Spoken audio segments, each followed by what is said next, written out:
ماں اور باپ دونوں میں سے سب سے زیادہ حق کس کا ہے؟ دونوں کا ہی حق بہت ہے، لیکن والدین میں سے خصوصی طور پر ماں کا حق زیادہ بتایا گیا ہے۔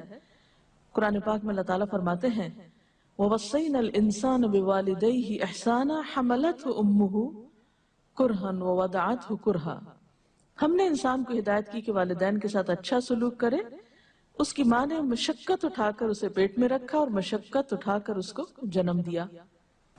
حضرت عیسیٰ علیہ السلام کے بارے میں آتا ہے وَبَرًّا بِوَالِدَتِي وَلَمْ يَجْعَلْنِي جَبَّارًا شَقِيًّا۔ ایک شخص آپ کے پاس آتا ہے اور پوچھتا ہے مجھ پر سب سے زیادہ حق کس کا ہے؟ فرمایا تیری والدہ کا۔ وہ پھر پوچھتا ہے، آپ نے فرمایا تیری والدہ کا۔ تیسری بار پوچھتا ہے تو آپ فرماتے ہیں تیری والدہ کا۔ جب چوتھی بار وہ یہی سوال دہراتا ہے تو آپ نے فرمایا تیرے والد کا۔